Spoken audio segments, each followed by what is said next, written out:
Three, two, one. Oh my goodness. Good morning, good afternoon. Whatever it is for you, I hope you're having a fantastic day. My name is Zach Schaumler. This is Strong Opinion in Sports, episode 432. I got about 5 minutes into the podcast, and then randomly it just stopped recording. I don't know why. Couldn't tell you what happened. Look, for some reason, iTunes is opening on my computer. I didn't ask for this. I don't want you to open. Please go away. Now it's asking a prompt. It's like, my computer is going to crap. I don't know what's happening here. But okay, we're still recording, so we didn't lose the recording. I'm just going to keep going. Let me just get out in front of the elephant in the room here. Based on when I'm recording, this will either come out hopefully during the Monday night games. If uploading takes too long because the internet speeds I feel like it's hit or miss here. It could come out after the Monday night game, so let's pray that doesn't happen. I'm doing my best. It's a weird week. I don't want to talk about this too much, but I recently, and it was my decision, decided to call off my engagement. And even though it was my choice, that was really hard and painful, and helping my ex move out. And it's been hard. I'm not going to lie. That's been a really difficult, massive life event. I think you guys understand.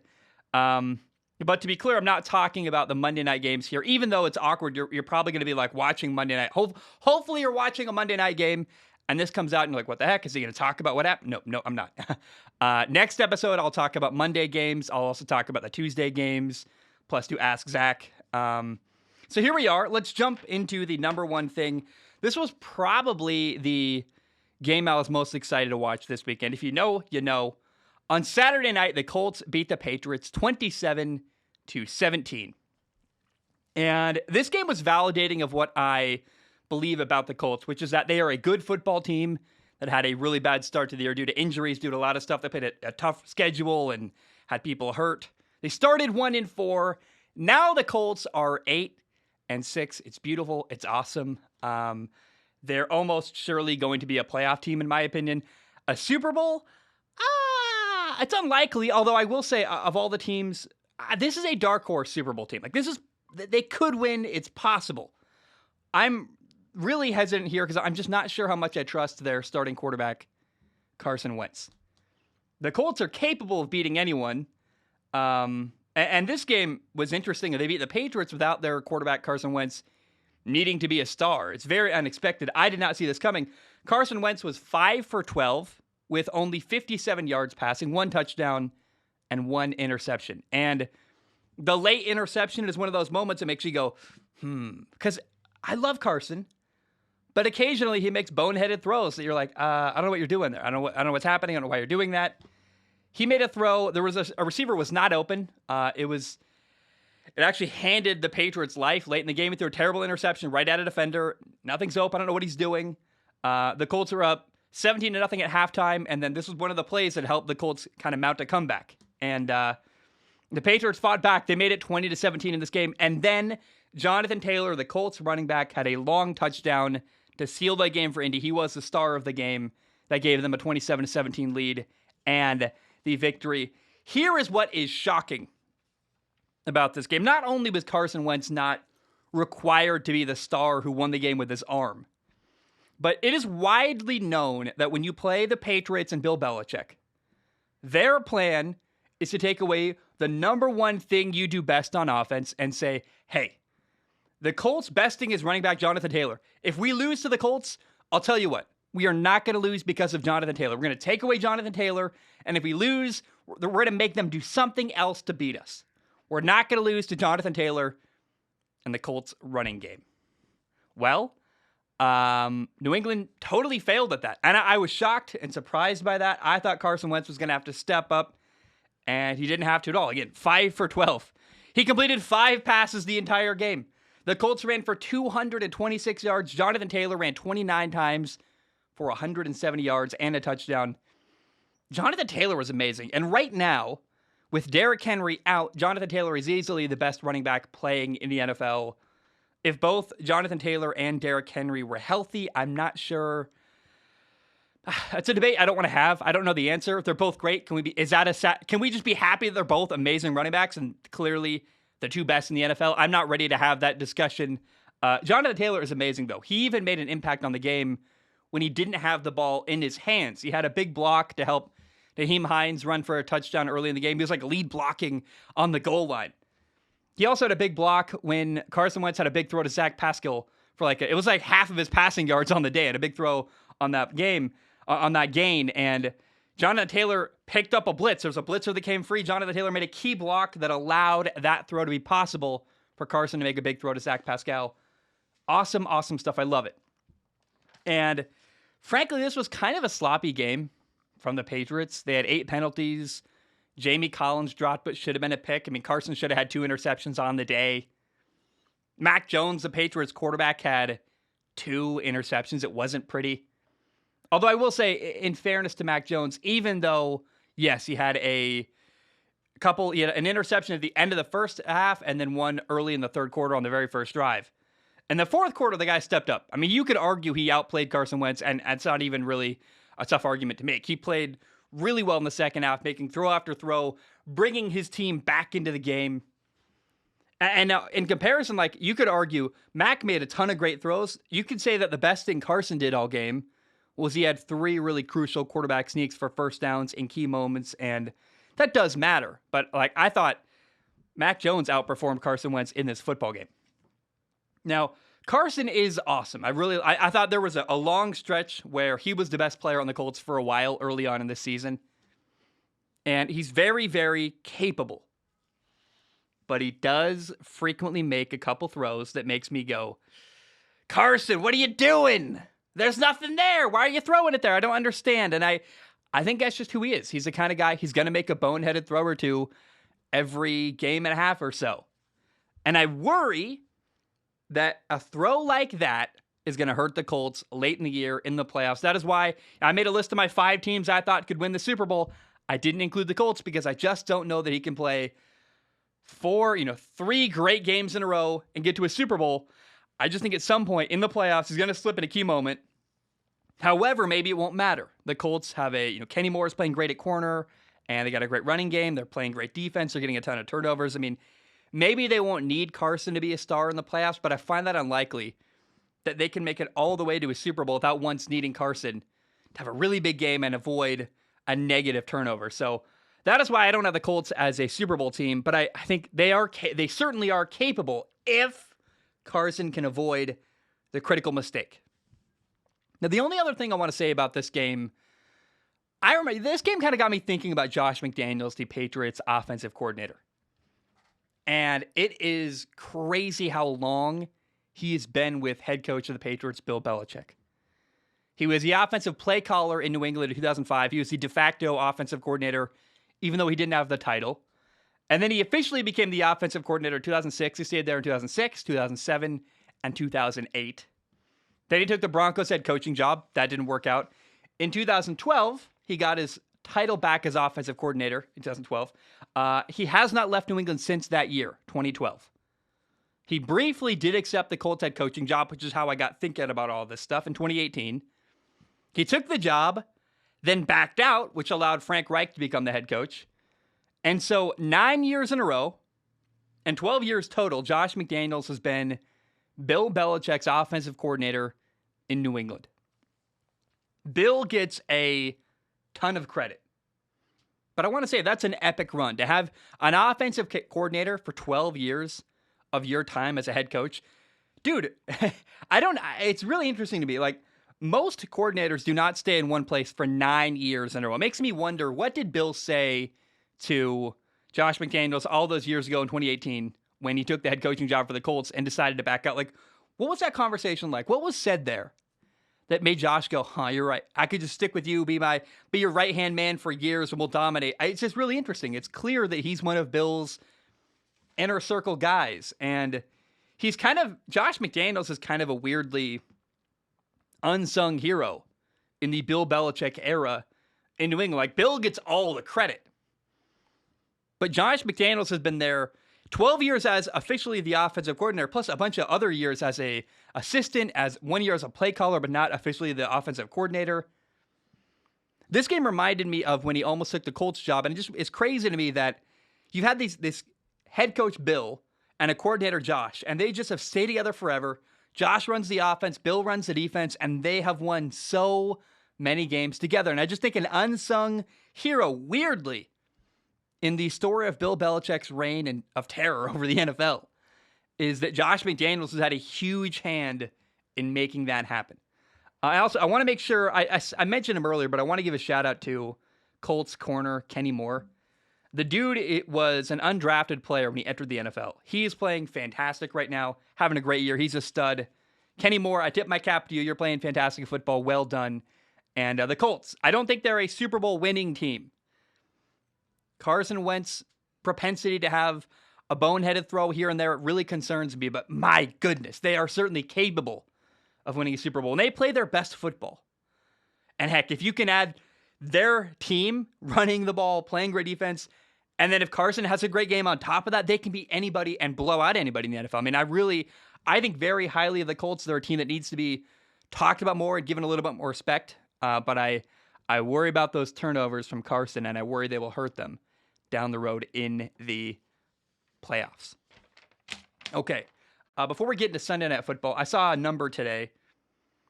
Today is Monday, December 20th. Today marks half of a lifetime of LeBron James being in the NBA. So for 6,752 days, he went from his birth to the NBA draft day.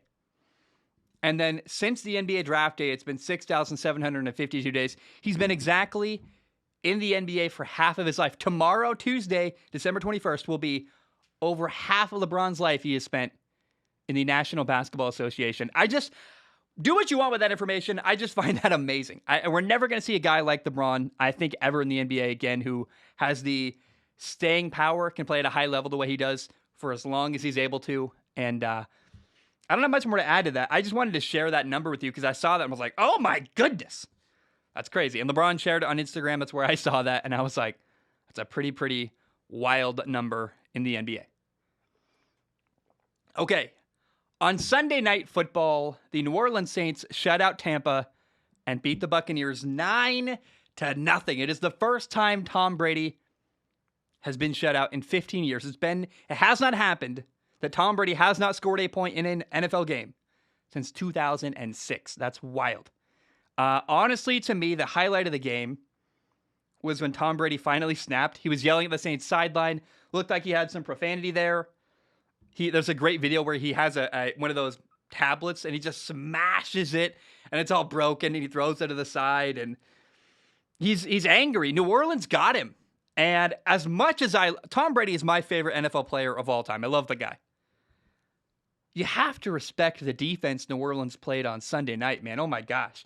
Seeing a team shut down Tom Brady, frustrate him as much as they did. I respect that a ton. That's great football. And I think that's the reason why that moment, Tom Brady smashing the tablet, is the highlight of the game, because it really does show how much New Orleans pushed him to the edge and got him flustered and frustrated and uncomfortable. They sacked Tom Brady 4 times in this game. They put pressure on him all game long. They hit him. They made him leave the pocket. Tom Brady had 2 turnovers because of him leaving the pocket. He had one where he's trying to run around and run for yards. He got strips that ball got knocked out of his arms by Cameron Jordan. He also had one where he's trying to extend a play, rolling to the right, threw an interception to C.J. Gardner-Johnson, Chauncey Gardner-Johnson, I think that's his actual name. And the Saints defense made Tom Brady uncomfortable every single play of that game on Sunday night. And the key was they did it with only a 4-man rush. Some people might say, what does that mean? It means the Saints didn't need any crazy blitzes to get pressure on Tom. It was just their defensive line getting home every single play. So if you have a 4-man rush getting pressure on the quarterback, it means you can drop 7 guys into coverage. There's only 11 on the field. 11 minus 4 is 7 people in coverage. And so when you're getting pressure on Tom and making him throw the ball quickly, and you don't have to sacrifice extra players leaving coverage to get after the quarterback, that's beautiful football. That's exactly the template to beat Tom Brady. Let's say if you blitz 7 guys, which means that 7 people, what am I saying? Let's say 6. 6 is a better, more clear number. If you blitz 6 people, 5 or 6, let's go with 6 here. If you bring 6 people after the quarterback to blitz Tom Brady, That means only 5 guys drop back in coverage, which gives Tom Brady more favorable matchups on the outside, and he's more likely to beat you throwing the football. But if you can pressure Tom Brady with a 4-man rush and still drop 7 guys into coverage, so you've got safety help on everything, you can double team people, you can double team Rob Gronkowski, and make Tom uncomfortable, so he has to get rid of the ball very quickly and probably throw the ball before he's comfortable and ready. That is the blueprint to beat Tom Brady. That is how the Giants beat Tom Brady in the 2007 Super Bowl. Saints defensive end Cameron Jordan had a really big day. He had 2 sacks. He had his 100th sack of his career. Hey, well done. That's beautiful. He had the play where he knocked the ball out of Tom Brady when he was trying to extend a play. Look, Cameron Jordan was the star of the game, in my opinion. And it's awesome. Like, they really just forced Tom Brady to have a miserable time all game long. And as much as I love Tom Brady, that's amazing. I love watching that, because watching a defense go against the best, in my opinion, and frustrate him, make him confused with where to go with the football, make him uncomfortable. I mean, that's just amazing, amazing defense. And I will say, as the game went on, it did get easier and easier for New Orleans on defense. Tampa lost 3 key players on offense. Chris Godwin tore his ACL. He's done for the year. Mike Evans, star receiver, Leonard Fournette, their running back, and also a receiving threat, hurt their hamstrings. So Tom lost all of his top receivers. Antonio Brown is suspended. Rob Gronkowski was the only guy left. He had kind of a bad game, had a drop or 2, and the guy I felt bad for, aside from Tom Brady not having his best receivers, obviously, Chris Godwin, you got to feel bad for. His contract is up after this year, which means that now he's hurt without a contract for next year, so he's going to make less money next year. And who knows? If I'm him, I'd probably sign a 1-year contract, but that's risky too. I just feel bad. Chris Godwin, it's rough, man. The guy had, I think might have left Tampa, actually, to go chase and get more money if he wanted it on another team. And now he's pretty limited, and in a weird way, it helps Tampa probably keep him there. They can probably give him a favorable contract and keep him in Tampa. But that's horrible that Chris Godwin's going to miss out on a lot of money because of an injury. And, Chris Collinsworth gets a lot of hate on TV. I thought he actually had kind of almost a brave thing to talk about during the game, where he mentioned that we have all these rules to protect players' heads because, that's optically really bad. But one of the things you should do really to protect players is protect their knees, because here's a thing that it's the truth, whether you like it or not. I think a lot of players will take a concussion over a torn ACL. A concussion, you miss 1 game, and you're back in the lineup pretty much. If you tear your ACL, you might lose your entire career. That massively impacts not only your season, but your ability to make money in the future too. And so I think optically and also safety-wise, it's great. The NFL has a lot of rules protecting heads and, avoiding concussions and stuff like that. But I think I would love to see some kind of rule, if at all possible, to protect players' knees and avoid certain kinds of hits because the way Chris Godwin got hit was a way that if you take out your knees, that's the thing an athlete cares way more about. And Chris Collinsworth, I give him an applause. I thought he was a little bit bold, actually, saying something on the fly in front of a national audience without preparing anything and kind of just doing his best to try to say what he meant. And he even said, I'm going to wait till after the break to do this. But I think he's totally right there. I felt really bad for Chris Godwin watching him get hurt. By the way, there was a wild play on 3rd and 1 where Tampa, who would usually run a quarterback sneak on 3rd and 1, they tried to hand off to the running back instead. And the guards and the center dominated on that play. They were pushing they had a bunch of push up front, and a quarterback sneak would have easily gotten the first down with Tom Brady, nonetheless, who is maybe the best quarterback of all time. But a defender got pressure off the edge. They tried to turn and hand it off. That took longer, and a defender was able to stuff the run in the backfield. And it was that kind of day for Tampa. Like, stuff went wrong, and anytime Tampa would give an inch or make a slightly bad decision, or if something kind of go wrong, New Orleans would heavily make them pay. New Orleans was dominating on defense with really good play and punishing Tampa for any little mistake they made throughout the game. Okay, let's talk about New Orleans Saints quarterback Taysom Hill very briefly. I don't have a lot to say here. Number one, I want to give a highlight to a moment. There was a play where the Saints had the ball on their own 1-yard line, backed way up in their own territory. And they ran a wild rugby-style quarterback sneak. It was kind of just a scrum. It's the best quarterback sneak I've ever seen, probably in the NFL. They got 5 yards on this quarterback sneak by lining up a bunch of people in the A gap and just kind of, again, rugby style, just kind of pushing a pile all closer and getting 5 yards. It was really cool. I haven't seen anything like that in the NFL, and I think that's something people are going to see on film and go, we're going to steal that because that works really, really well. Now, number 2, I want to say something that, and let you know, I feel bad for Saints quarterback Taysom Hill. He's finally getting a shot to be a starting quarterback in the NFL. And in that moment, when he's waited for so long, he's got to play with a splint on his hand. He's got a messed up finger, and it's on his throwing hand, which is, that's horrible. I can't imagine that. Like, you finally get the opportunity you're waiting for, and you got to deal with an annoying injury on your throwing hand nonetheless. And you're like, well, I'm not going to sit out. I've been waiting for this moment forever. And there's just, watching Taysom Hill, there's no way the dude is at 100%. I feel bad for the guy. He did have a really nice deep ball to Marquez Callaway, up and over defender. He just had a bunch of touch, really beautiful throw. And Taysom Hill, they won 9-0, 3 field goals. He did enough to win, and I am very, very happy for him. Okay, let's shift gears to, these are 3 games I want to talk about quickly that I found fun and exciting during NFL Week 15. The Lions just beat the Cardinals 30-12. And, oh, man. First of all, I just want to say I love so very much the Lions head coach, Dan Campbell. The dude is awesome, and he's doing such a good job building a culture there. I believe in him. And for the first time in a long time, I actually have hope for the Lions franchise, and that's because of Dan Campbell. I mean, the Lions are 2-11-1. They probably should be 6-7 or something. You know, they should have 6 wins roughly, 6 or 7. But they've been competitive all year long. They're fighting so hard. They're in games. They've almost won a bunch of them.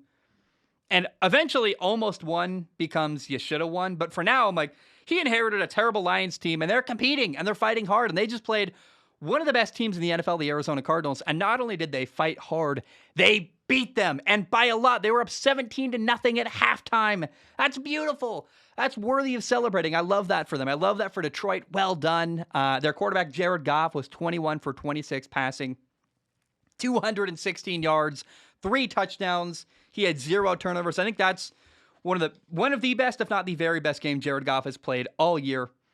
And I know the Lions have won a game already before. This is their second win of the year. But it just felt like this was the first time it's really all come together, and we saw what the Lions are capable of at their very best, which is, hey, if they play their best in every phase of the game, they can win. They're very competitive. Undrafted rookie running back Craig Reynolds, he ran the ball 26 times for 112 yards. I love that. This was the Lions at their very best. They're pretty dang good. They're capable of a lot. I have hope for next year. And next year, by the way, they get back TJ Hawkinson and Jeff Okudah, 2 former first-round picks. Rookie receiver Amon-Ra St. Brown is making plays. He had a touchdown in this game against Arizona. And I think this is something I did not expect myself to say this right now, but I'm going to say it, and I really believe it. If Jared Goff continues to play the way he did against Arizona for the rest of the year, which that's a tough ask. I thought he had a great game, though. If he plays that way, then I would support Detroit not drafting a quarterback. I'd say, hey, fair enough. Jared Goff is your guy. He's playing well. And he's also got a massive contract that if it's going to take a lot to replace Jared Goff because of the money he's making. But if he plays well, I would support that. I think Jared Goff is, again, if he can continue to play that way the rest of the year, I support the Lions with the idea of them keeping Jared Goff and building around him. Because that's what, if you have a quarterback playing well, don't replace him, support him. Okay, the Packers beat the Ravens 31-30. Got a couple of things to say here. Number one, Tyler Huntley is awesome. He is the perfect backup in Baltimore. Lamar Jackson didn't play in this game. Tyler Huntley played again for like the second, I think it's like the third time in 3 games. The dude has done a great job. In this game, he ran for 2 touchdowns. He also had 2 touchdown passes. He had 0 turnovers. Good for him. He is balling, man. He hasn't won 2 weeks in a row now. They haven't won, but dude, Tyler Huntley is playing fantastic football right now. And here's what I want to talk about. This game came down to the very final play. First of all, part of that is Tyler Huntley playing really well. Great on him. Which again, I would not have expected this game to go down to the final play down to the very end at least, knowing that Lamar Jackson didn't play, but considering it's amazing it did. Now the Ravens got a touchdown with 42 seconds left in the game to make it 31-30, and they went for 2 to try to get the win during regulation. And they're like, hey, we're going to try to end this game right now. And I like that. That's awesome. Now, I want to point out, though, I think that decision was partially informed by and made because of the overtime rules that the NFL has in place. The NFL overtime rules are encouraging shorter NFL games. The Ravens went for the win there because they didn't want to risk losing a coin toss to Aaron Rodgers and giving A-Rod the ball first in overtime, saying, if Aaron scores a touchdown, we're just going to lose. So let's not even put ourselves in that position. Let's win the game now, rather than risk giving him the ball first in overtime. And I think the NFL's overtime rules are not perfect. I hate the fact that we can tie. It's not fun at all. But you got to admit one thing. They are making games shorter with these NFL overtime rules. And I think that is their number one goal with overtime. They're like, hey, if you couldn't win in 4 quarters, we just want to get the game over with because we don't want players to get hurt. We don't want to pay people for longer games, and we don't want to be like Major League Baseball and have these really long 5-hour games. We want the games to get over with quickly. And whether you like it or not, I think the NFL is happy with their overtime rules because it's getting games to end in a shorter, more concise way, which is why I think they have the rules they have currently in the NFL anyway. They're like, hey, if it took 4 quarters, let's quickly decide a winner. And if it's a coin toss, you score a touchdown, we're happy with that because we want someone to win and win quickly. Okay, final thing of the day. Oh no, there's 2 things left. Yeah. Forgot about the final story. That's going to be awesome. Let me drink some water real quick first. So, the Miami Dolphins beat the New York Jets 31-24 during NFL Week 15. By the way, that means that Miami has won. Week 15. I heard 15 hanging on my tongue. I'm like, wait, why did I say 15 there? Because the score was 31-24. Anyway, so Miami beat the Jets 31-24. That means the Dolphins have won 6 games in a row. They are now 7-7. They started the year 1-7. And now they've climbed all the way back to 500. They are now 7-7. That is unbelievable. I can't believe. I never would have thought that when they started 1-7, the year was over. They're out of the playoff race. It's done. And now they're actually legitimately in the hunt for the playoffs. I can't believe that. I never would have thought Miami would bounce back the way they have. This was not Tua Tagovailoa, their starting quarterback's best game of the year. He was 16 for 27. Hit 196 yards and 2 touchdowns, but also 2 interceptions. I say not his best game, but also was not his worst game, surely, either. He's throwing the ball around, making good throws, and doing stuff. I thought he got lucky a couple times. Could have had maybe more interceptions. One ball he threw was high over Devontae Parker's head. That did get picked off. And then later, with 7 minutes left in the game, he threw a pick 6. That made the game 24-24. That's a killer. Like that makes me uncomfortable. However, he did make up for it. He did throw the game-winning touchdown pass with 3 minutes left. And remember, they're playing without their top receiver, Jalen Waddle. So there's a lot of stuff that's been working against Tua this year. And I don't know. I think Tua's playing well enough that you can very comfortably build around him in Miami. If you build your offensive line, you draft another receiving weapon, maybe a tight end or another, I'd love a big outside receiver would be great. Someone to complement Jalen Waddle's style. Man, I don't know. I really think Miami, the fact that Tua has won 5 games in a row, started 5 games, won 5 games in a row, and they're now back to 7-7. It's kind of a dream scenario for Miami. And who would have thought that Tua would be playing as well as he is right now, and that Miami would be back at 7-7. I never saw that coming. That's beautiful and amazing news. Okay, let me drink. I need some water. And maybe even some chapstick for this last one. I'm excited. I'm going to get animated probably. Look,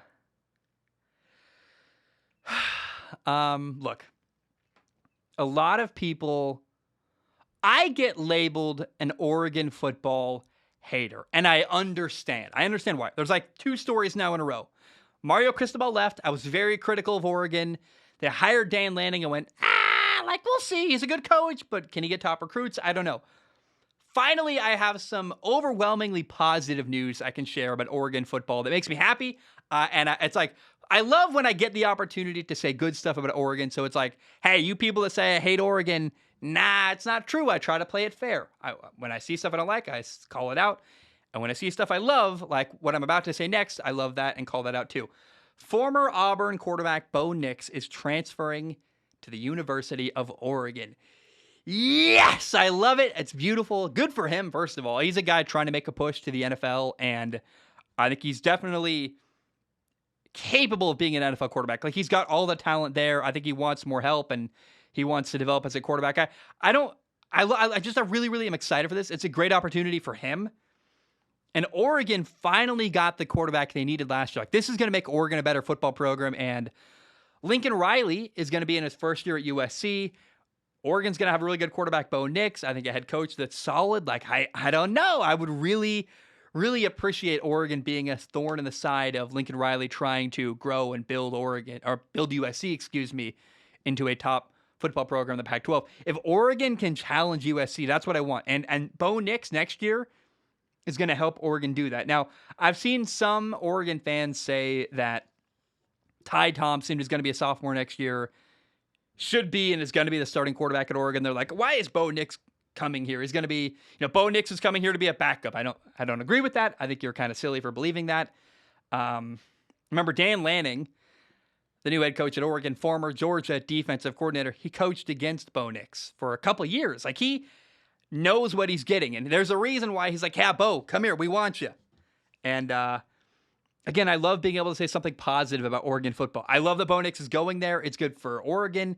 It's good for Bo Nix. It's a great opportunity for both sides to get exactly what they need out of each other.